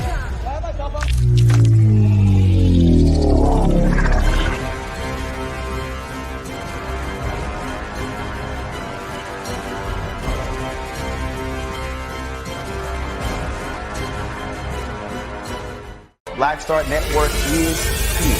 Oh, no punch! I'm real revolutionary right now.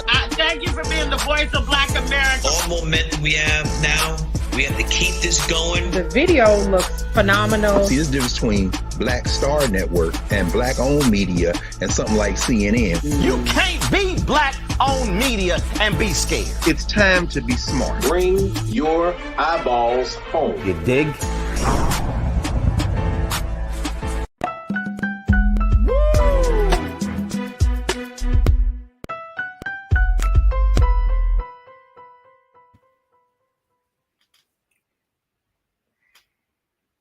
All right, folks, welcome back to the show. Now it's time for us to get some midweek updates with the Capitol Hill correspondent for the Griot, Ashley Banks, and we're continuing the conversation with my sister, Suzette Speaks, as well. But Ashley, welcome back to the show. Good to see you, Ashley. How are you this afternoon? I'm doing well. Good to see you, Farajii, and good to see you, Suzette. Hey, Ashley. So, all right, Ashley, let's talk about first and foremost this thing. And I'm so happy to have both of you on here because y'all are attorneys. I know you are still an attorney in training there, Ashley, but it's going to happen. So I'm not even sweating that part. But talk to us about this student loan case that's being reviewed by the Supreme Court. Where are we right now? Because I know the case started to get its review yesterday. So where are we with that? That's correct. So on Tuesday, I actually attended the oral argument for the Biden versus Nebraska case, and then there was the Department of Education versus Brown case, and they were two student loan cases. So in the Biden versus Nebraska case, we have 6 states, Republican-led states, that basically halted this Biden administration plan to forgive loans for eligible borrowers. And basically, they argued that this loan program was unprecedented, that Secretary Miguel Cardona did not have the authority under the HEROES Act to create such a student loan program, and that the court should essentially strike it down. And then we had, what's her name, Elizabeth Perloger, who represented the United States, and essentially said that Secretary Miguel Cardona did have authority to create this plan under the HEROES Act because it was for borrowers who were facing financial hardship during the pandemic. And under the HEROES Act, he has given authority where he can invoke certain things when it comes to revising or waiving statutes that already exist to help Americans who are in need. And so we saw that a lot of people were in need. Obviously, people were losing their jobs. People were losing family members who were the breadwinners in the household. And so people could not pay their student loans. And so the secretary was looking to help those in need. And so I watched the oral arguments yesterday, and it's clear that the conservative justices are not a fan of this plan to forgive student loan debt. And then the other side, you had Justice Sotomayor and Ketanji Brown Jackson, who were kind of really challenging Nebraska, the 6 states in this case, and basically asking, do you even have standing in this case? Were you even hurt, harmed by this policy that the Biden administration is putting in place for student borrowers? And honestly, Farajii, it appeared that the attorney for the states was kind of choking a bit because they were ganging up on him at one point and kind of saying, you really don't have standing. But he kept asserting that these states would be financially harmed. Some of their tax laws are wrapped up into the federal tax law. And so if student loans were discharged, then they won't be getting any money. But the justices were saying that that's kind of a self-infliction. The fact that your local tax laws are tied into federal tax laws, that's something that you did. It's not mandatory. So this is clearly a you issue, essentially. But it's not totally clear. So from attending a couple of these oral arguments, it's not necessarily clear cut which way the justices are going to go. As we know, it's more conservative than liberal, right? 6-3 as it pertains to political standing. So it could go either way, but since most of the conservatives are not a fan of this plan, if they can come up with a reason and justify why they believe the education secretary did not have authority to create this policy, then it could be struck down, but it's too early to know. We're just going to have to wait until this decision comes out either during the spring or during the summer. But there were a lot of protests that were taking place right outside of the Supreme Court. I happened to miss the protest. It was taking place literally during the oral arguments. But I did catch up with somebody afterwards who let me know that Maxwell Frost was there, Ayanna Pressley, and a couple of other congressional members, just trying to push forward and get people to understand, not that it's in the hands of people, it's in the hands of the justices, but to get other people in this country to have an understanding that this is not something that you should be against. This is something that you should be for. It's essentially going to help us all as a whole to have some of these loans forgiven. And honestly, Biden isn't even eliminating all loans. It's literally $10,000 for people who didn't have a Pell Grant. And if you had a Pell Grant, $20,000, that's not a lot for people who have gone to law school, for people who have gone to medical school, graduate school, gotten PhDs. Like, it's not that much money but for those people who do have the Pell Grants and may have only, gotten their bachelor's degree, which is great. That could eliminate debt for them, which I think is a very beautiful thing. But imagine if the Biden administration said we're eliminating all debt. Like, this, to me, this is pretty asinine. And one more thing I want to mention, Justice Sotomayor, she was basically kind of scolding the defense here, so the attorney representing the states, and saying that this student loan program, like I was saying before, is to benefit the average American person. And she was questioning the defense and saying, why are you now putting it in the hands of justices, people who don't have the expertise to truly decide on what's right when it comes to this? She said they should have been left in the hands of the secretary, of Miguel Cardona, who has an understanding of how student loans are run in this country. And if he decided that it was best to come up with this plan to eliminate loans for those who are eligible, then they should have stuck with that. And honestly, I have to agree with her. Now we have this case in the hands of 9 justices, 6 of whom may not be for this because they are conservative and they're the majority. And they could essentially rule that Biden's program not prevail. And I think that would be a disadvantage to millions of Americans in this country. So a couple of questions, and I'm glad that you brought this report to us, Ashley. A couple of questions I have is, one is, where does Judge John Roberts stand? Because I know that even though he's a conservative judge, he's one that's kind of serving as the leader of the court, the justices, but at the same time, on some decisions, he's a little bit more liberal than conservative. So what did he have to say during these oral arguments? Yeah, that's right. He is the Chief Justice. And honestly, he came hard on both of the teams when it came to the government and when it came to the opposing counsel. He did his best to challenge them, to just try and bring out the best in their arguments. I will say that during oral arguments, it's very common that the justices are just very confused as to where each party stands. And so he kind of just played the fence, to be honest, when it came to these oral arguments and asked both sides to clarify their statements. And he challenged them in the best way that he could. But Chief Justice Roberts tends to be really good at not tipping his hand.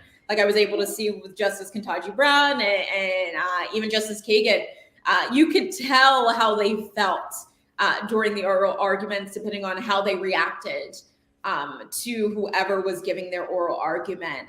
But Chief Justice Roberts, for the most part, he was pretty much even when it came to challenging both parties. But during the oral arguments also, since he's the chief, he does a lot of dictating which justice goes next, and he was allowing everyone to have their opportunity to get questioning it. Suzette, we got a few moments before we go to our next pause, but what's your take of all of this? Yeah, the two key issues that Ashley just explained in terms of standing, as well as whether this falls within the HEROES Act, has very large implications. I know we're right up on a break, but if this was a part of what Congress allowed the executive branch to do under the HEROES Act, then great. But if the court finds that they overstep, there might be other implications as to what other programs the executive branch has instituted vis-a-vis the various secretaries or the White House that may have to kind of go back under consideration as being too far reaching. Whether there is standing is the main issue. When you bring a lawsuit, you have to have some sort of remedy and you have to show that you were hurt. So there's this big question that's hinging on whether these 6 states that have brought this lawsuit are actually owed a remedy. Can they prove that they are being injured by this loan forgiveness? So it's very interesting to see what will happen, and we'll get the answer soon enough in June. In June. My other question is, did anyone ever bring up and this might be offbeat, this might not be a part of the conversation, but just as much as some of these 6 states are balking about giving money back to students, what about the fact that so many millions of dollars were given to some of these Republican leadership from the PPP loan, and they haven't been called to account for it? It's very interesting. 1.75 trillion is the student loan debt. And this program would alleviate about approximately 400 to 500 million, according to Brookings Institute. But yes, when it comes to individuals benefiting under the pandemic emergency laws and programs that were created, we see a big problem as opposed to what you've described when there are businesses and corporations that got a lot of money in terms of relief. So this is going to be an interesting question, whether or not this type of relief is something that, again, falls under the HEROES Act. And again, it is affecting about 40 million people, 26 million of which have actually signed up, when I was one of them under the open enrollment. Again, borrowers making $125,000 a year or less, or $250,000 for a married couple. But yes, we're looking at, again, $10,000 and $20,000, which means a lot to middle-class people and middle-class families. So yes, with all that debt, I'm sorry, again, I'll say 1.75 trillion in total student debt being held here in the United States. Again, about 400 to 500 billion to be forgiven through this program. So we'll see what the justices have to say. Hey, Ashley, very quickly before we take our pause, I mean, can we compare the PPP loan situation to the student debt situation? Is that relief for relief, or is that totally two different things from your vantage point and what you've been reporting? So that's not something that was brought up in the courtroom, obviously. But no, I cannot answer that, Farajii, if those are two separate things. I can only report what was being discussed in that courtroom yesterday. Yeah, absolutely. Absolutely. All right, we got to take a quick pause. When we come forward, we'll continue the conversation with Ashley Banks, Capitol Hill correspondent for the Griot, Suzette Speaks, who our TV host and attorney, and of course with you, as we're talking about this case that has gone before the Supreme Court around student loan debt cancellation. What's your take? Crew, let me know what your thoughts are as the oral arguments, the opening arguments have been given in this case that we may not hear from until June, spring or summertime of this year. What's your take? Stay with us. The conversation continues on the other side here on The Culture on the Black Star Network.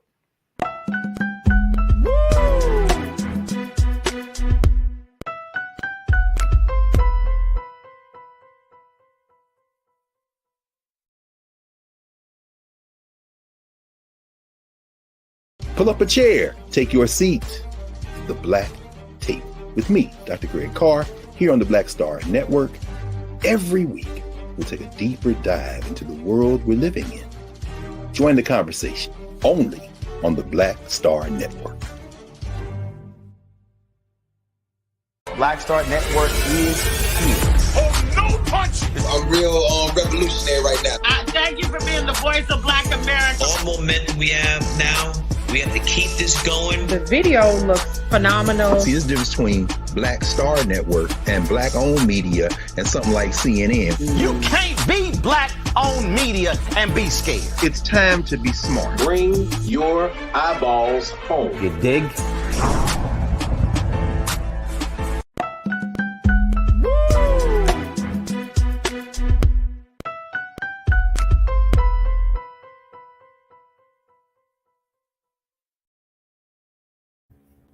All right, folks, welcome back to the show. We've been talking about the student loan debt cancellation case that is now before the Supreme Court, getting an update on where we are as the case is just getting started. And Ashley Banks, the Capitol Hill correspondent for the Grio, broke it down for us nicely as to what those opening arguments entailed. And of course, giving us her analysis of where this thing may go. Suzette Speaks, our attorney and TV host here, she's given her analysis, and I want to hear from you. What do you think of this as these opening arguments have been given, and the fact that we're going to see the fate of this program in the hands of 9 Supreme Court justices, who Justice Sonia Sotomayor said, why put it in the hands of 9 justices instead of the man that understands how this process works, the Secretary of Education? Big question that I don't think that the defense can really answer. And so we will see how this case plays out. But what's your take on this? Let me know your thoughts. Post your comments in the chat. And of course, we'll try to get to as many of your comments as possible, crew. Let's go to Brian Christian. Brian checked in and said the conservative SCOTUS judges are hypocrites to themselves. Some of them had to deal with student loan debts. Yeah, that's the pushback I get, Ashley, that I don't understand, to Brian's point. I don't understand, why this is such a problem. Is it based just simply because of the economics of how states are trying to figure this thing out? Or is it just in terms of principle, Republicans are feeling like, you know what, the Biden administration is quote unquote overreaching its power to the point where it's trying to intervene in people's affairs. Y'all trying to give these students breaks.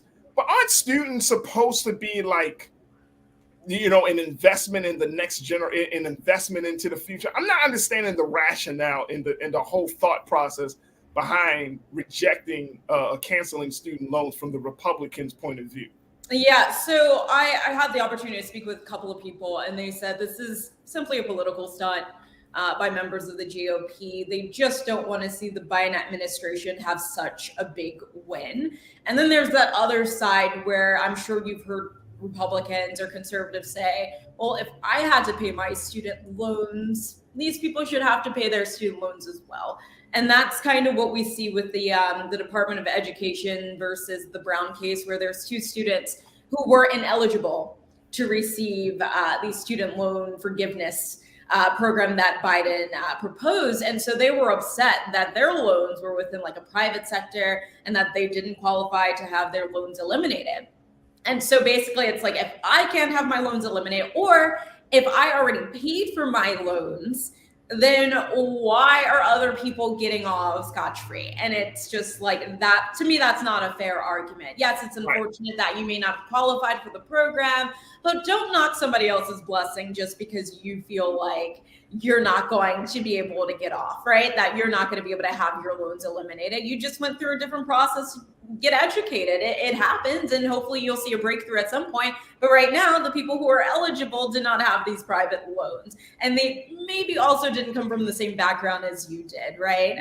And so, but there are different arguments here. But from what I'm hearing, it's simply, my loans were paid off. You need to pull yourself up by the bootstraps. We are not taking handouts from the government. Get your act together. But what they're missing is that people were not living their best lives before the pandemic. A lot of people had gone to college thinking they're going to get those jobs that are going to be able to help them pay off their student loans. Not just jobs. We're not talking about going to Walmart, getting a job there, working at McDonald's, but actually getting a job in the field that they studied while they were in college.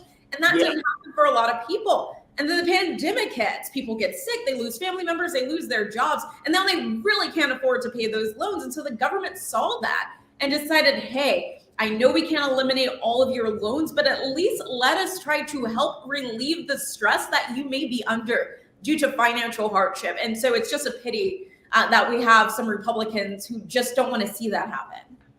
As the great DJ Khaled said, they don't want to see us win. Not the DJ Khaled. Right. All right. Here's my other question. Though. What about the point? And I've heard this one from folks, Ashley and Suzette.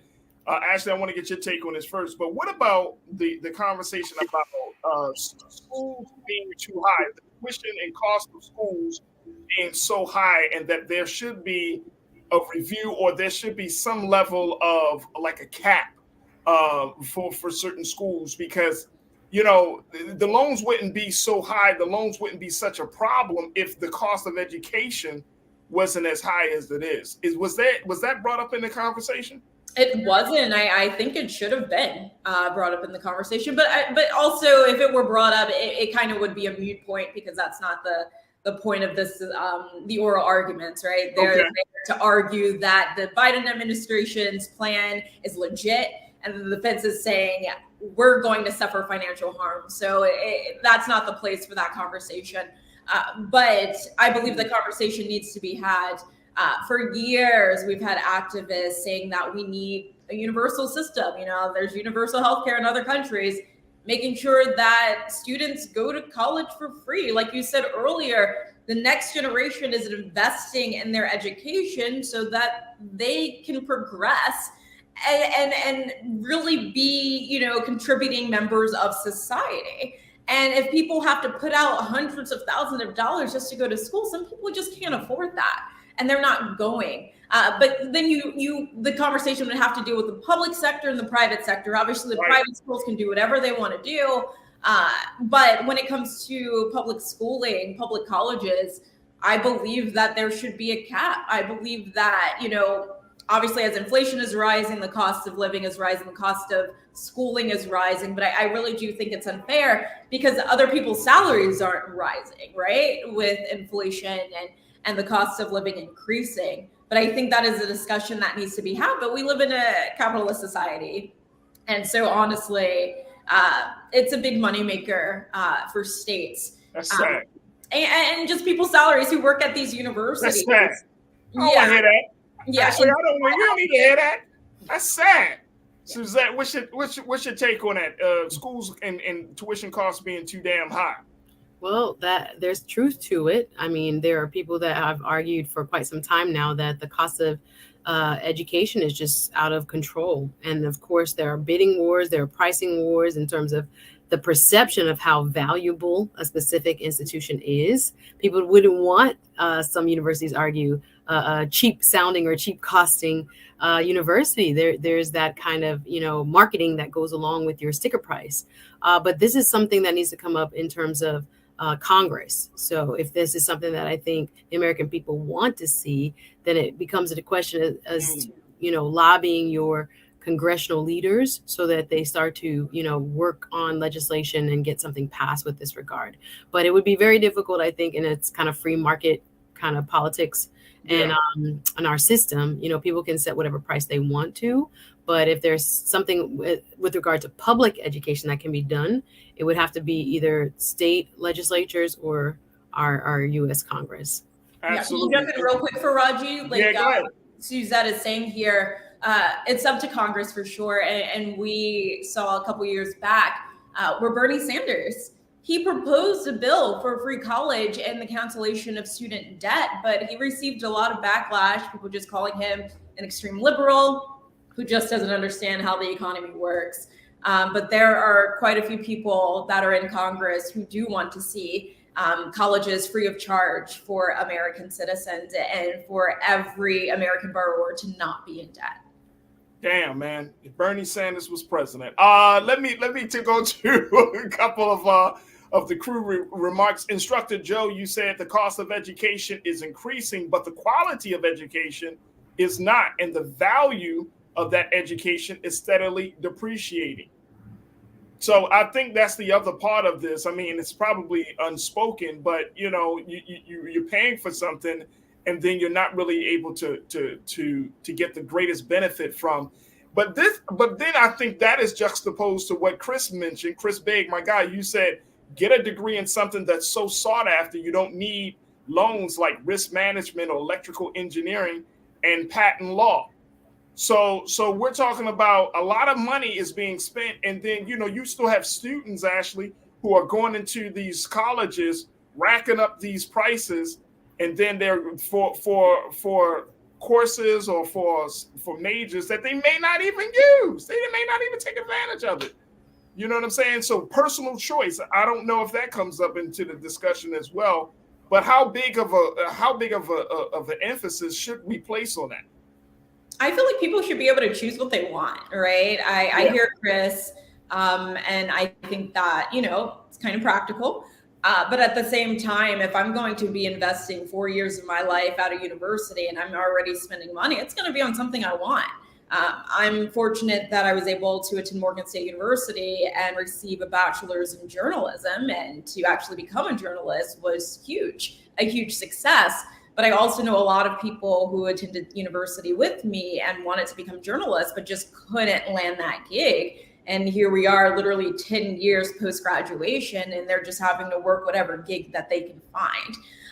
They were great journalists. They just did not, connect well, or weren't able to land the position that they wanted, or lacked resources. I know attending that HBCU 10 years ago, we didn't have the resources that the university has today. Thank you to President David Wilson.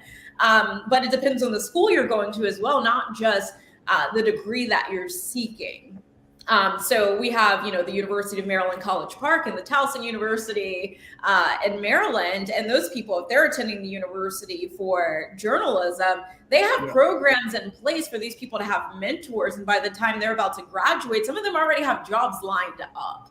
And so, we can try to hold people responsible, the ones who are actually choosing their major, but it's the universities as well. That if they're accepting students' money, they also need to be setting them up for success, not for them to just get a degree and have to fend for themselves. It's a part of a process, right? If you're investing in an education, you're not just investing in the education just to have it. You're investing in the education so that you can be employed in that field afterward. And so I think a lot of schools do fail students in that capacity, especially minorities. Absolutely. Ashley Banks, Capitol Hill correspondent for the Griot. Ashley, we thank you so much for that great report, and we'll certainly bring you back on for other updates surrounding this case. And for some of the other stories, I know you got another story on hand in terms that we have to talk about, which is the whole idea of FBI informants. Woo! That's a good one. I can't wait to talk about that. So we'll bring you back sometime very, very soon to have that conversation. But Ashley, thank you so much for your report, and we truly appreciate it. Sounds good. Thank you, Farajii, and see you, Suzette. Bye. See you soon. Suzette, oh my gosh. What can I say, Suzette? Another great show. Yes, thank you for having me. Very quickly, Suzette, do you want to speak on that personal choice piece? I think we have to go back to trade schools. There's so much more. I think it's probably too much for the time we have left, but I'm thinking about everybody doesn't have the same scholastic ability or aptitude. And so I think we do need liberal arts educations for a variety of reasons, because if I'm looking at the numbers in terms of the MBAs we're cranking out and the amount of people that get laid off and kind of the numbers in the book being more important than the people. I think you need humanities. I think you need liberal arts. I think, some of that education is very important, but I do think sometimes people who need the economic boost don't have the luxury of being able to take some of those. But we need social workers. We need people who do mental health. We need all kinds of folks have value in this society. Everybody cannot necessarily be, trained in a highly technical area. That's why I like to say you got to go back to the basics. Not everybody's even going to go to college. So let's give them options before they even get there and start taking on this debt. Because there are a lot of tradespeople that make good money and can sustain themselves and a family. So there's so much more I want to say, but I know we're out of time. Out of time. Suzette Speaks, my sister. Make sure y'all check her out. Suzette Speaks on her YouTube channel. Subscribe to Suzette. Yes. Continue to show support for her as we celebrate Women's History Month, especially, and celebrating women who tell their story. Suzette, thank you so much, sis. God willing, we'll connect with you next week. Yes, can't wait. See everybody soon. Take care of yourself. Thanks for watching. Thank you. All right, folks, that's going to do it for us. I thank each and every one of you, my culture crew, for being a part of the conversation. Thank you, thank you, thank you. Thank you to my team, King Keenan, my man Joel, and of course, my control room. Thank you, thank you, thank you. Folks, stay tuned. Up next is Roland Martin Unfiltered. Make sure you do your part. to support us here at Black Star Network. Go to the website, Black Star Network, download the app, and follow us on all social media platforms. And, of course, support us financially and share the content. And follow me, yours truly, at The Real Farajii on Instagram and Farajii on Twitter. And let's continue to build the community. As always, never be afraid to challenge what's wrong. Stand for what's right while being yourself in the process. God willing, we'll talk tomorrow for another exciting edition of The Culture right here on the Black Star Network. Peace.